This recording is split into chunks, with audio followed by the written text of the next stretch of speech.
नमस्कार, भवतः स्वागतम। आज हम पढ़ रहे हैं कक्षा 8 की संस्कृत की पाठ्यपुस्तक रुचिरा भाग 3 का एकादश पाठ। एकादश अर्थात 11वां पाठ।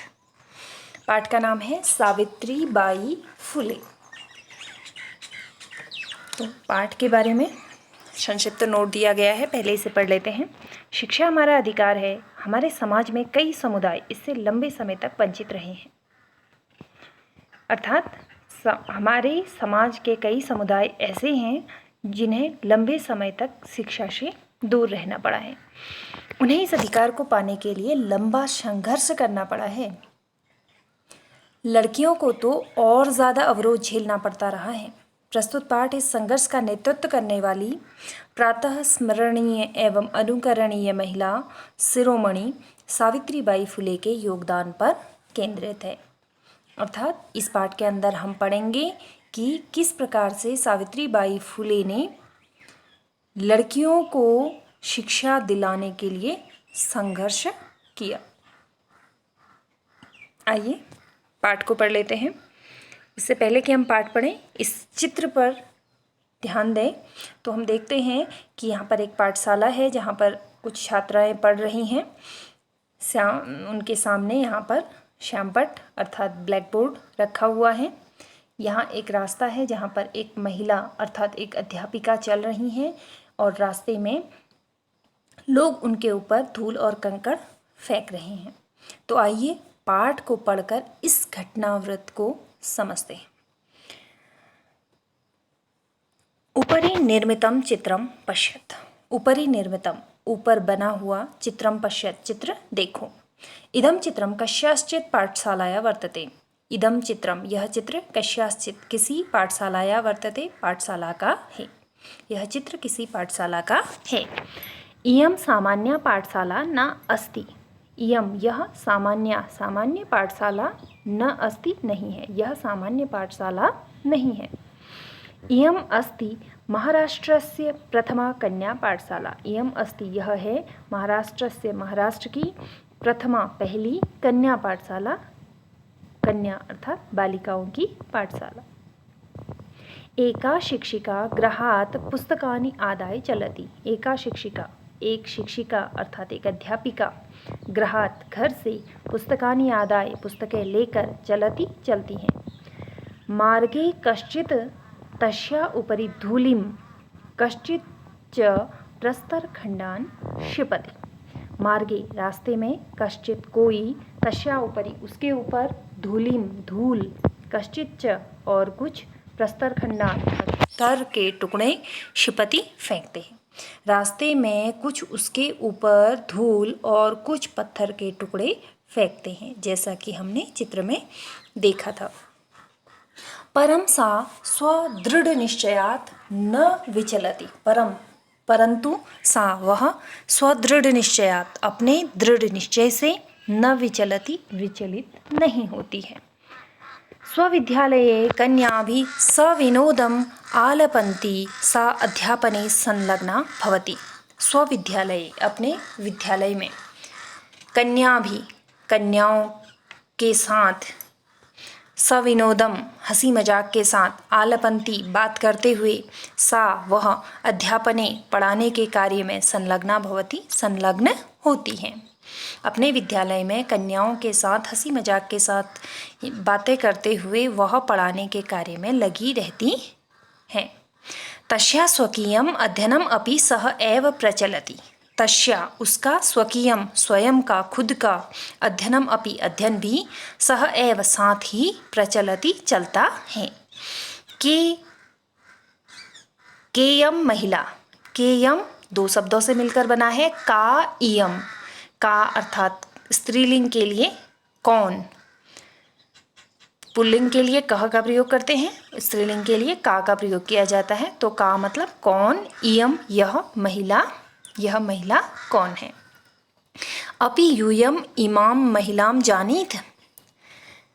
अपि पहले प्रयोग किया गया है, वैसे अपि का अर्थ भी होता है यूयम तुम सब, इमाम इस, महिलाम महिला को, जानीत जानते हैं।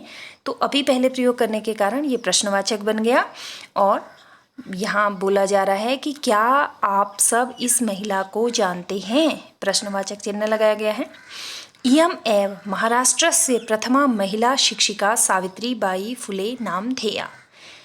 इयम् एव यह ही महाराष्ट्र की प्रथमा महिला शिक्षिका, पहली महिला शिक्षिका सावित्रीबाई फुले नामधेया, सावित्रीबाई फुले नाम की, अर्थात यही महाराष्ट्र की पहली महिला शिक्षिका सावित्रीबाई फुले हैं।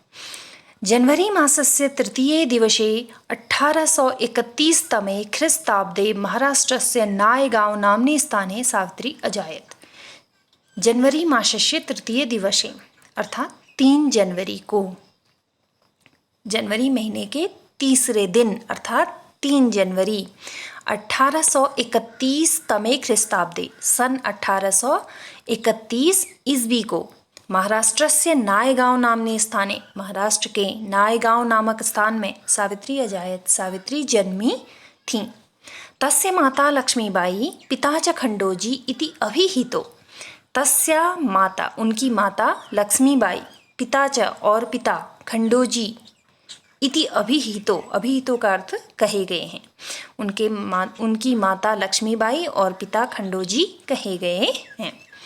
नववर्ष देशीया सा ज्योतिबा फुले महोदयेन परिणीता। नववर्ष देशीया अर्थात 9 वर्ष की उम्र में, सा वह, ज्योतिबा फुले महोदयेन, ज्योतिबा फुले महोदय के साथ, परिणीता अर्थात ब्याही गई।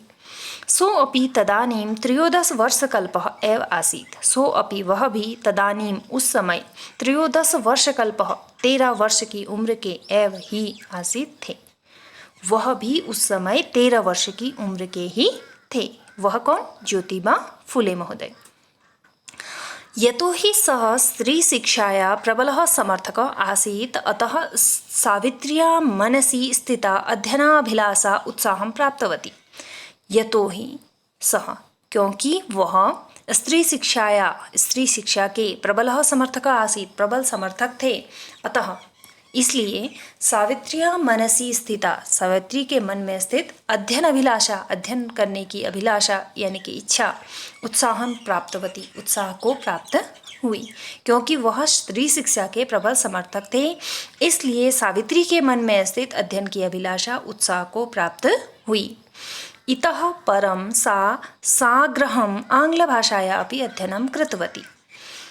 इसलिए उन्होंने आग्रह के साथ आंग्ल भाषाया अपि, अंग्रेजी भाषा का भी अध्ययनं कृतवती, अध्ययन किया।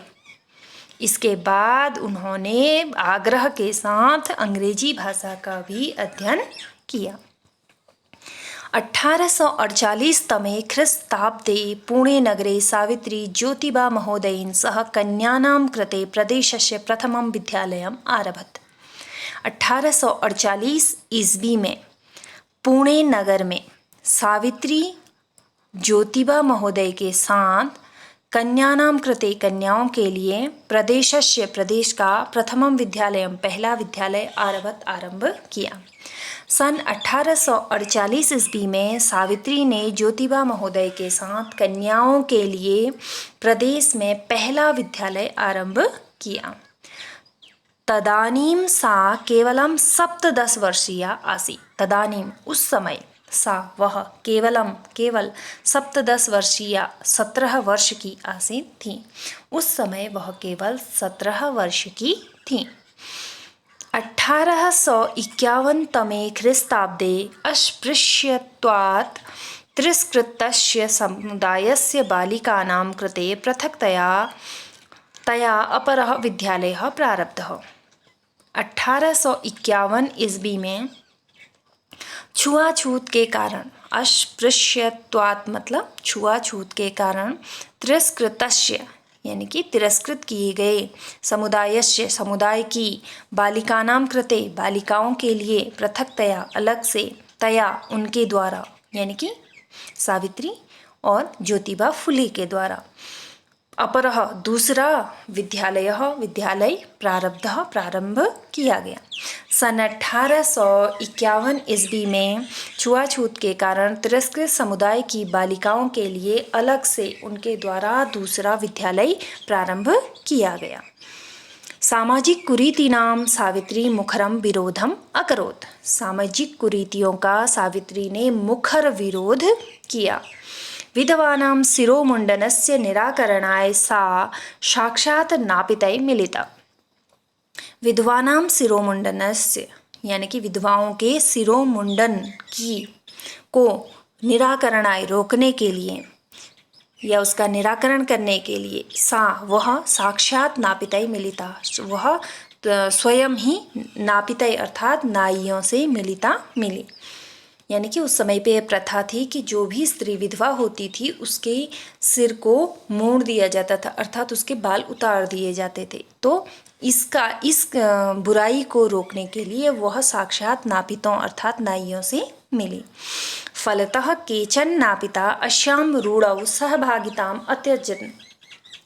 फलतः अर्थात परिणाम स्वरूप केचन नापिता कुछ नाई अस्यां रूढ़ौ इस रूढ़ी में, इस रूढ़ीवादी जो परंपरा में सहभागिताम अपनी सहभागिता को अत्यजन छोड़ दिया।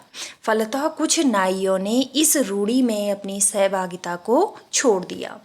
एकदा सावित्र्या मार्गे दृष्टम यत कूपम निक्षा शीर्णवस्त्रावृता तथा कथिता निम्नजातीया काश्चित् नार्यः जलम पातुम याचन्ते स्म। एक बार सावित्री ने मार्गे दृष्टम मार्ग में देखा, यत की कूपम निकषा कुएं के नज़दीक, शीर्ण वस्त्रावृता फटे हुए कपड़ों में, तथा कथित यानी कि वहाँ कोई निम्न जाति की काश्चित नार्यः कोई नारी जलम पातुम जल पीने के लिए याचन्ते स्म याचना कर रही थी। उच्चवर्गीया उपहासं कुर्वन्तः कूपात् जलोद्धरणम् अवारयन्। उच्चवर्गीय उपहासं कुर्वन्तः उपहास करते हैं, कूपात कुएं से, जलोद्धरणम जल निकालकर, अवारयन् गिरा देते हैं। सावित्री एतत् अपमानं सोढुं न शक्नोत्। सावित्री एतत् यह अपमान सोढुं मीन्स सहन, न शक्नोत् न कर सकी। सावित्री यह अपमान सहन न कर सकी। सा ता स्त्रियः निजगृहं नीतवती। सा वह ता स्त्रियः उन स्त्रियों को निजगृहं अपने घर में नीतवती ले गई। तड़ागम दर्शयित्वा अकथयत्। तड़ागम तालाब दर्शयित्वा दिखाकर अकथयत् कहा। च की और यत यथेष्टम जलम नयत। यत की यथेष्टम जितनी इच्छा है, जलम जल नयत ले जाओ। तालाब दिखाकर कहा कि जितनी इच्छा है जल ले लो। सार्वजनिको अयम तड़ागः। सार्वजनिक जो सबके लिए होता है, तो यह तालाब क्या है, सार्वजनिक है, ऐसा उसने कहा। अस्मात् जलग्रहणे नास्ति जाति बंधनम। अस्मात् इससे, जलग्रहणे जल लेने में, न अस्ति नहीं है, जाति बंधनम जाति का बंधन।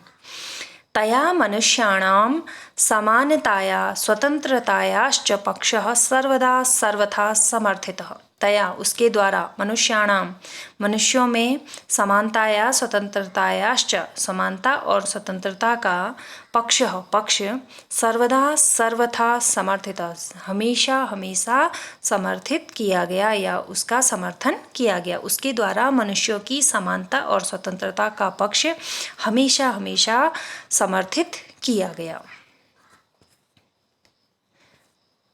महिला सेवा मंडल, शिशु हत्या प्रतिबंधक गृह इत्यादीनां संस्थानां स्थापनायां फूले दंपत्यों अवदानं महत्वपूर्णम्।